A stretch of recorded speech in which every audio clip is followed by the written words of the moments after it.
Hi everybody, JP Moss here. Just an impromptu video. Sort of shadowing some of the comments other researchers out there are saying.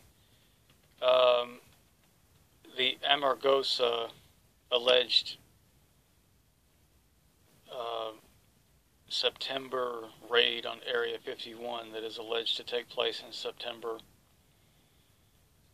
You know, I do research everything. Was this a fake news feed? Is this genuine?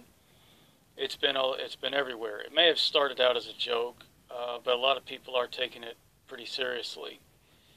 A lot of people have been saying and murmuring that they're connecting this up to the Admiral Wilson leaked documents that Richard Dolan on his show on YouTube revealed recently. And it's confirming that there are these secret programs that retrieve what you call UFOs and alien bodies and beings that are alive. The document, the Admiral Wilson document, was not meant for the public, but it came out. There it is.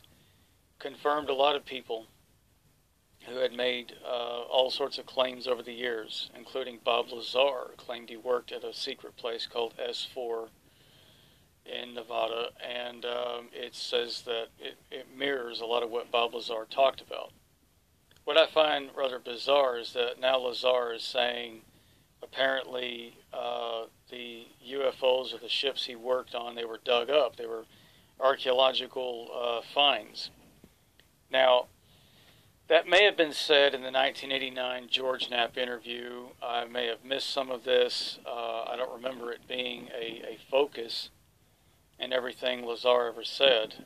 But apparently now there seems to be a big focus on, and now there seems to be more videos coming out, and now they're beginning to quote Bob Lazar saying that pretty much all the discs that are in this secret base were dug up. That's rather interesting. Because if you want to cover up, if you have a leak like the Admiral Wilson leak, which is the biggest leak of the century, to come out and say that UFOs are real, and it does speak of retrieval teams that pick these beings up, and you've got people like Jason Mosses who can remember having had experiences, negative experiences, being taken against my wishes into a Black Ops military event where a girl was forced into that event with me, where I had to bear witness to them harming her in front of me. It bears the question, exactly how did they come to have her and bring the vehicle down? And according to her testimony to me, and I've said for 8 years, that the American government does possess the technology, some kind of radar beam technology. I don't know, I'm just taking a guess shot here and what she was on about, that can offset the gravity wave field generators of these vehicles and bring them down. Whatever that sounds like, however that may sound to you. And for 8 years I've said this, and for 8 years taken a lot of scorn and an awful lot of criticism and laughing and ridicule from everybody, except for a few. But now the Admiral Wilson leaked document comes out and says there are such Black Ops teams, and they do have special teams that retrieve living beings from the vehicles that were brought down. It says things like how they were, these aren't just like happenstance. They didn't just go out and crash and then go pick them up. If they've got special teams, they've got this training, and this is something that they know in advance is going to happen, they have the means to do it then. The fingerprint is there.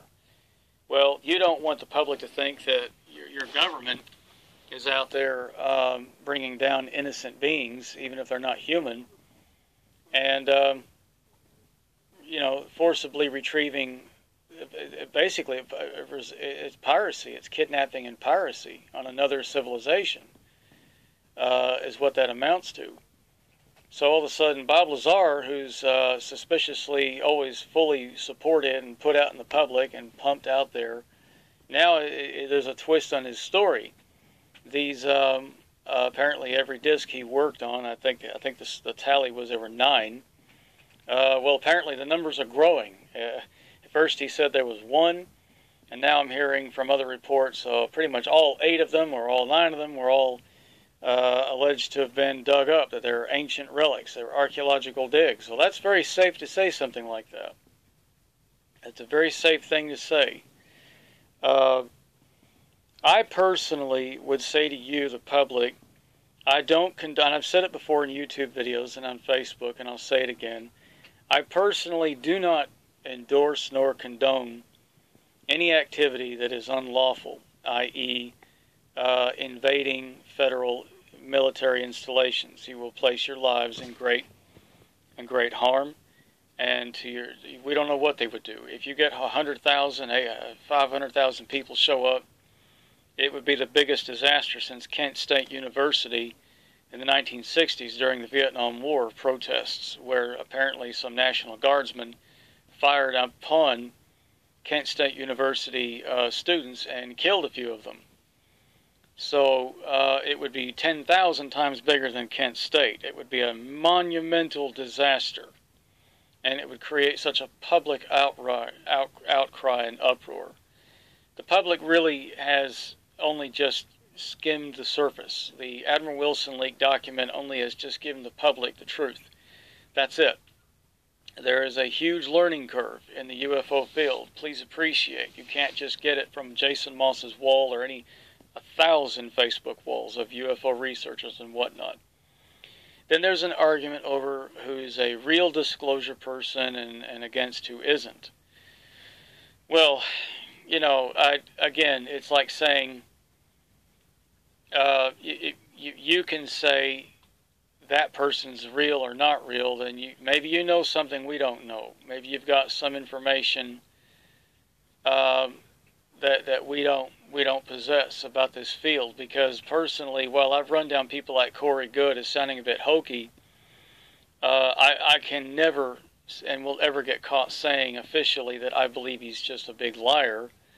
Because who am I to say something like that? How do I know he's not in contact with something out there? And for any researcher, no matter who you are, to come out and say that person's a big phony or a big liar and don't listen to him, well, I think you're a narcissistic, self-centered, egotistic son of a bitch who can sit there and use his fame and his notoriety and a big, fat, swelled head and a million subscribers to fall back on and say, that makes me credible, therefore I know what I'm talking about.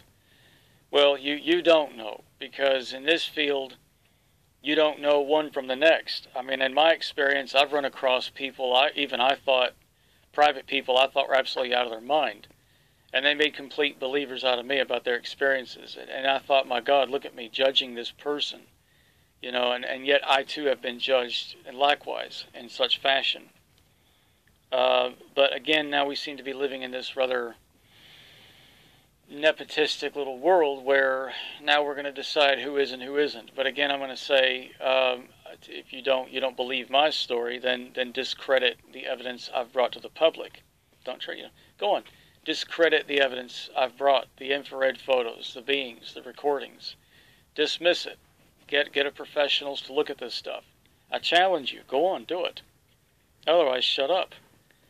And I've spent 8 years talking about an event. It first begins with a memory that resurfaced in 2010, and followed by a lot of off-world paranormal experiences that began happening all around me. This isn't something I went looking for. It found me.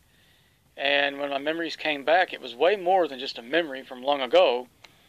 It was a memory followed by a lot of experiences in the present time. I began documenting electronically. So, I would say, getting off that point, I would say to you, do not attempt to raid any military installation bases, i.e. Area 51. Please do not do this. It's an impassioned plea. I appreciate that the protest is a massive one. I appreciate the fact that you now know the truth. You are now outraged by, you now know the prospects that people like Jason Moss are telling the truth. Whether I'm well known or not is irrelevant. It's completely irrelevant. But enough people have heard these accounts and my account to say it is quite likely there's truth to what's being given us from people like him. There is a government using its technology to obtain illicitly and illegally and immorally, unlawfully, and unethically the technologies from non-human intelligences and harming them and causing harm to them. The civilization, the ones I dealt with, the girl who identified herself to me by name, they are male and female in gender. There was indications at the time in the conversations with her prior to them bringing her to me. No, they didn't know that she reached out to me by phone from wherever she was at. That's in my book, Beniko of the Sasani, by J.P. Moss, and the Mandela Effect by J.P. Moss, which covers a great deal of the connection with the Mandela Effect and UFO experiences. And she did give hint to that. There was discussion there. There were sexual assaults going on. So, I mean, if you've got female beings that are more or less looking humanoid or human, that you get these kinds of people in these dark, seething, dark programs that are thinking it's hell's bells, do as you want. They don't have rights under law. Let's do as we want with them. You can imagine why they'd kill anybody trying to keep this secret. There's no oversight in black ops programs, secret programs. There's no Senate congressional oversight. There's no policing authority to see what they're doing. They report to nobody. They're answerable to nobody. They don't believe they have to answer to anybody. It's all about procuring mass technology for the advancement of America's agenda, which is to keep itself in the hot seat as being the big dog on the block. Nuclear weapons are no longer the big thing anymore. Everybody's acquiring them. So, you got these beings, you bring them down, do as you want. You're in our airspace, we can do as we want with you. That's the attitude. And so you're going to have an outraged public, and they're going to go after this sort of thing, and they're going to want to know what's going on. And more power to you. I don't mind a big protest outside the base. That would be great. 800,000 people want to show up to Area 51 outside the gate peacefully, fine. But try to invade that installation, I would advise against it. Don't do anything criminal. I would advise a peaceful protest, a march of some kind, but do not, and I do endorse the idea of petitions, I do not endorse the idea of illegal federal crimes such as invading military installations. I'm J.P. Moss, and that's my statement.